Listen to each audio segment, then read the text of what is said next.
about teaching that I get to help people. I've always wanted to help people, and so being a resource to them and helping them learn, I always had a great affinity for learning, so helping develop that in somebody else, and just really the effect that I know my teachers have had upon me, I want to have that effect on someone else. Every year when I start off this SED ED 100, the Introduction to Education course, I ask the students to look to the left, look to the right.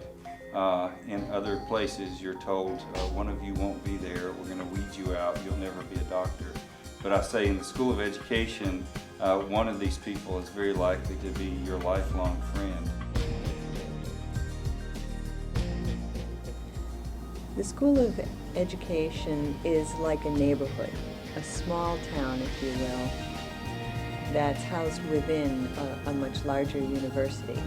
It has a small town atmosphere in the sense that everyone knows each other. I really love the community.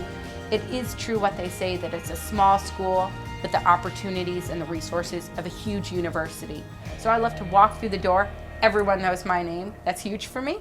And I have every resource at my fingertip. I looked into the program here, and I was really taken by the wealth of opportunities that it offers.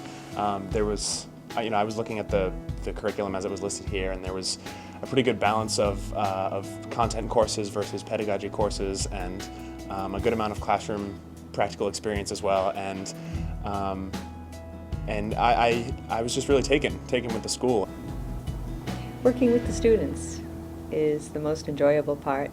Building a good, solid program is very rewarding. And we're always trying to deliver more, to prepare students to be even more ready for entering the field that they're interested in. I advise history education majors, and one thing I enjoy a lot of things about it. One thing I really enjoy about it is getting to know students on a personal level. And I actually let the students help me decide how personal I need to be. So with some students, I meet with them once or twice a year. We talk about their program. I make sure that everything's going okay with them, and that's all they need.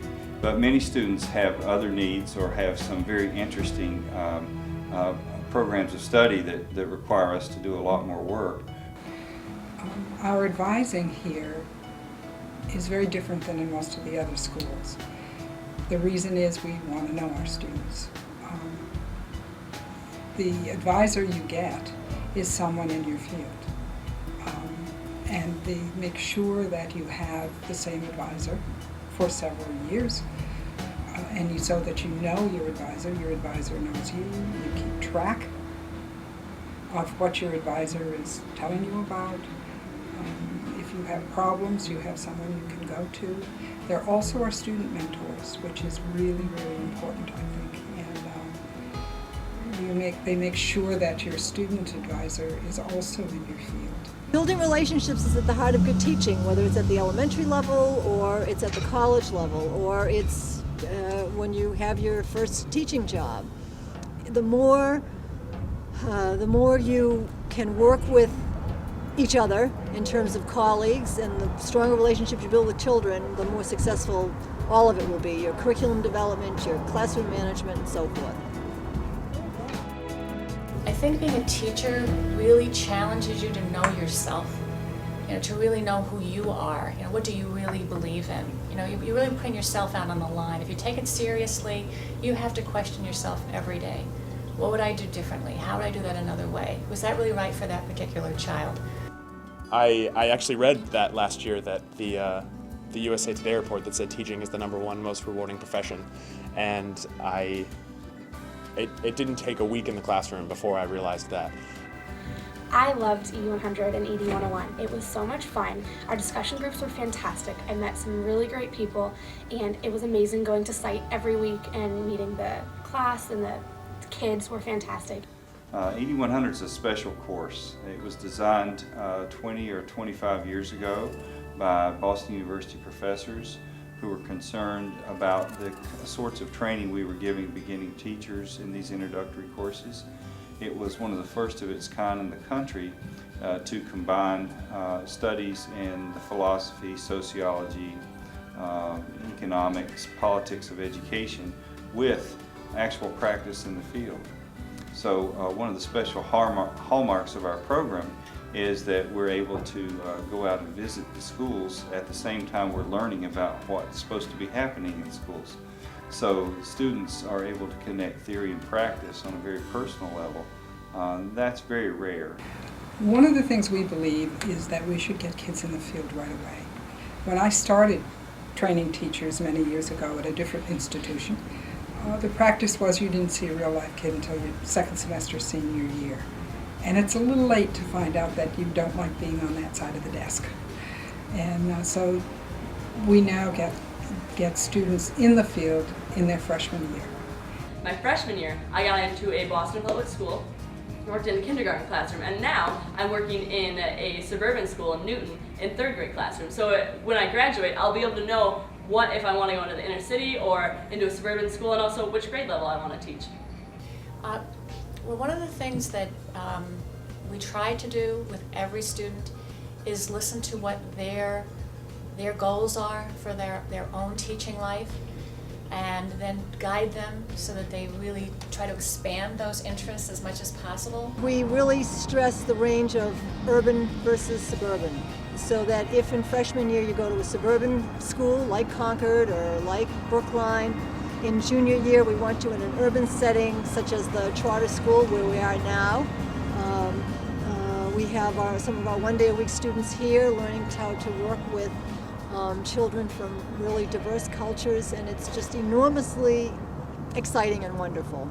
And I get lots of phone calls. You may hear the phone ring at some point during this interview of people saying, we need people, we want people. Do you have any students that want to come out and work in our classrooms? Your peers to just get that experience, plus that one day a week you're in a classroom, so you're having hands-on experience as well that you can relate back to the actual class. And I truly feel that class, I walked in as a student and I left as a teacher. And study abroad. I mean, how can you be teaching history in London? I had every resource, every option in European history to talk about and American. I got to combine the two, and I got to do it overseas with incredible students, incredible co-teachers, and it was really a great opportunity. We have student teaching experiences in Sydney, which is just fabulous. People get to go to Australia for a semester. We also have student teaching experiences in London, England, and in Ecuador, Quito, Ecuador. So the options are fabulous. One of the most important things I was looking for in a university was to have a study abroad program. I know I've traveled before, but I really wanted the opportunity to get immersed into a culture. And BU has so many different opportunities that there's programs in over 100 countries that you can go and study for, whether it's over the summer or an entire semester, and really get to know the culture. Many of our students pick up what we call a dual licensure program, which means they can be certified in elementary and certified or licensed in special ed. BUCOP, or the Boston University Collaborative Degree Program, is a really great program in which you are concurrently enrolled in 2 different schools at Boston University, and you work with 2 advisors, one in each school, and you take all of the classes necessary for each major, and you get 2 separate degrees. And again, that's something that I really enjoyed and was. I knew about the collaborative degree program before I came here, and it's one of the reasons that I chose this, so it's really neat. We believe that math is fun, and that the most important thing about learning math is to learn why things work, not just how to do it. I found, as a matter of fact, that music is a good way to help kids remember things they need to remember. The one that usually brings down the house is the one that goes, "The words that we use in math class are so different now from those that we used long ago." And then it goes on, and then it says, to borrow, we can't say to borrow, we must say regroup today. When I visit schools, people will often, the teachers, administrators, and others will often tell me that one mark of the BU educated teacher is that he or she really knows his or her stuff. And that's very exciting to me to know that my colleagues in other places across campus are enlightening and instructing and inspiring our students in ways that make them better teachers. It's really a very intense experience from beginning to end, and I think in the beginning sometimes students feel like it's a lot, but I think by the end they leave here thinking, I can just go teach, I'm ready, where's my class? So I think that's a real, very strong aspect of this program. I mean, BU is a great place to be.